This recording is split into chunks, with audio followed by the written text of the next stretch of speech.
ജ്യോതിഷവിധിയിലെ 4-ാം ഘട്ടമായ കത്തുകളിലേക്ക് നമുക്ക് കിടക്കാം. ഈ വാരം നമുക്ക് എഴുത്ത് വന്നിരിക്കുന്നത് മാത്തൂരിൽ നിന്നുമാണ്. നമസ്കാരം സാർ. നമസ്കാരം. ഞാൻ ജ്യോതിഷവിധി കാണാറുള്ളയാളാണ്. ജ്യോതിഷവും ആത്മീയപരവുമായ മറ്റ് കാര്യങ്ങളിലും എനിക്ക് വളരെയേറെ താല്പര്യമാണ്. സാറിൻ്റെ യോഗയെക്കുറിച്ചുള്ള പ്രഭാഷണം വളരെ നന്നാകുന്നുണ്ട്.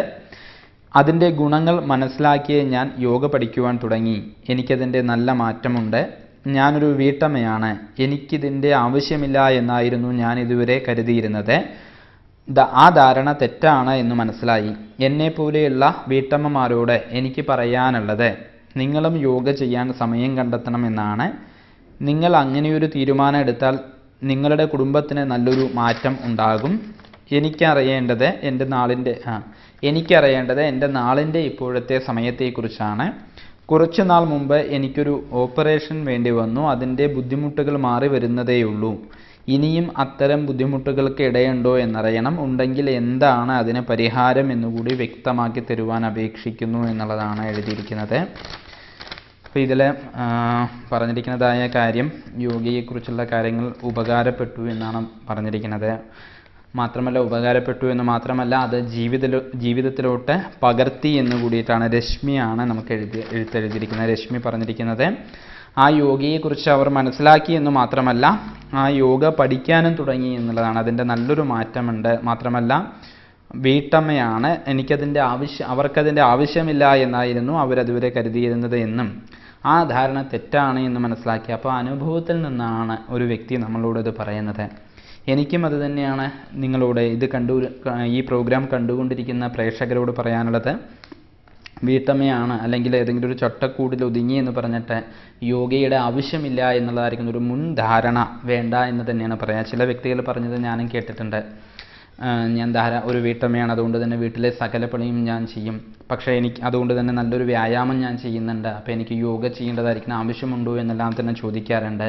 തീർച്ചയായും അത് തെറ്റാണ്. കാരണം യോഗ എന്നുള്ളത് കംപ്ലീറ്റ്ലി നമ്മുടെ മാനസികവും ശാരീരികവുമായിരിക്കുന്ന എല്ലാ അവയവങ്ങൾക്കും ബലം കൊടുക്കുന്നതായിരിക്കുന്ന അല്ലെങ്കിൽ വ്യായാമം കൊടുക്കുന്നതായിരിക്കുന്ന ഒരു പ്രക്രിയ ആയിട്ടാണ് പൊതുവേ യോഗയെ പറഞ്ഞിരിക്കുന്നത്. ഇപ്പോൾ ഏതൊരു അധ്വാനമാകട്ടെ അല്ലെങ്കിൽ വ്യായാമമാകട്ടെ പ്രത്യേക മസിൽസിനെയോ അല്ലെങ്കിൽ ശരീരത്തിൻ്റെ ഒരു അവയവത്തിനെയോ പ്രതിനിധീകരിച്ചുകൊണ്ടായിരിക്കും ചെയ്യുക. പക്ഷേ ഒരു യോഗ എന്നുള്ളതായിരിക്കുന്ന ആ യോഗയുടേതായിരിക്കുന്ന ഒരു ചിട്ടക്രമം എന്ന് പറഞ്ഞു കഴിഞ്ഞാൽ ശരീരത്തിൻ്റെ എല്ലാ ഭാഗങ്ങളിലോട്ടും യോഗ ഗുണം ചെയ്യുമെന്നുള്ളതാണ് പ്രധാനമായിട്ടും പറയുക. അവർക്കതൊരു മനസ്സിലാക്കിയ ഒരു വ്യക്തിയുടെ വാക്കുകളാണ്, മനസ്സിലാക്കിയ വ്യക്തിയായ രശ്മിയുടെ വാക്കുകളാണ് നമ്മളിപ്പോൾ കേട്ടത്. അതെല്ലാവരും പ്രചോദനമായി ഉൾക്കൊള്ളണം എന്ന് തന്നെയാണ് എനിക്ക് പറയാനുള്ളത്. മാത്രമല്ല, ഇതിങ്ങനെ എഴുതിയതിൻ്റെ ആർജവും തീർച്ചയായും രശ്മിയെ ഞാൻ പൂർണ്ണമായും അഭിനന്ദിക്കുന്നു എന്നുള്ളതാണ് പറഞ്ഞിരിക്കുന്നത്. ചുങ്കമന്നത്തുള്ള എല്ലാ വ്യക്തികൾക്കും ഇതൊരു പ്രചോദനമാകട്ടെ, മാത്തൂർ ഭാഗത്തുള്ള എല്ലാ വ്യക്തികൾക്കും ഇതൊരു പ്രചോദനമാകട്ടെ എന്ന് ഞാൻ കരുതുന്നു.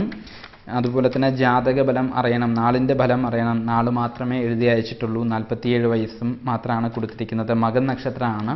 അപ്പോൾ ജാതകത്തിൻ്റെ സമയത്തിനെ കുറിച്ചിട്ട്, ദശാകാലത്തിനെ കുറിച്ചിട്ടും അപഹാരത്തിനെ കുറിച്ചിട്ടും വ്യക്തമായിട്ട് പറയാൻ സാധിക്കില്ലെങ്കിലും മകൻ നക്ഷത്രക്കാർക്ക് ഏകദേശ സമയം 23/6 29 വയസ്സ് വരെ സൂര്യദശ, 39 വയസ്സ് വരെയുള്ളായിരിക്കുന്ന കാലഘട്ടം ചന്ദ്രദശ, ശേഷം 39-7 46 വയസ്സ് വരെ ചൊവ്വാദശാ കാലഘട്ടം ഉണ്ടായിരുന്നു.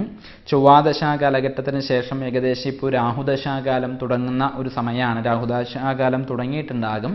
18 കൊല്ലമാണ് രാഹുദശാകാലം. അതിൽ 2 കൊല്ലം 8 മാസം 12 ദിവസത്തോളം രാഹുദശയിൽ രാഹുവിൻ്റെ അപഹാര കാലഘട്ടം വരും.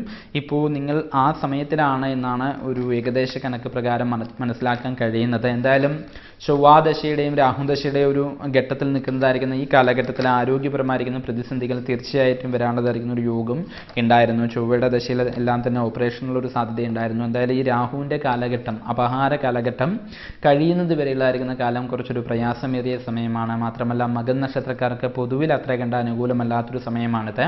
കണ്ടകശനി എന്നുള്ളതായിരിക്കുന്ന ഒരു ദോഷവശവും ഒപ്പമുണ്ട്. അതിനു പുറമെ ജന്മവ്യാഴം എന്നുള്ളൊരു സമയദോഷവും പറയുന്നുണ്ട്. 2016 ഓഗസ്റ്റ് മാസത്തോടു കൂടിയിട്ട് ജന്മവ്യാഴം വ്യാഴം എന്നുള്ളൊരു സമയദോഷം മാറും. 2017 ജനുവരിയോടുകൂടിയിട്ട് കണ്ടകശനി എന്നുള്ളതായിരിക്കുന്ന സമയദോഷവും കംപ്ലീറ്റ് ആയിട്ട് മാറുന്നതാണ്.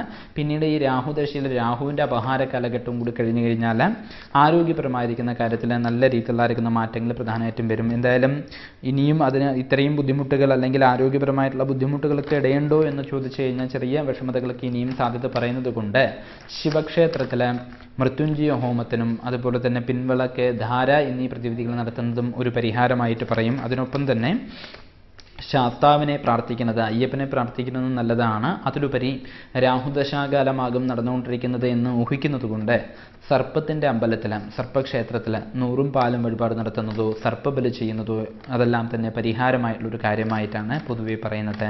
അതുപോലെ തന്നെ ഇപ്പോൾ പഠിച്ച് നടത്തിക്കൊണ്ടിരിക്കുന്നതായ യോഗ, ചെയ്തുകൊണ്ടിരിക്കുന്നതായ യോഗ ഒരു കാരണവശാലും നിർത്താതെ കണ്ടിന്യൂ ചെയ്യുക.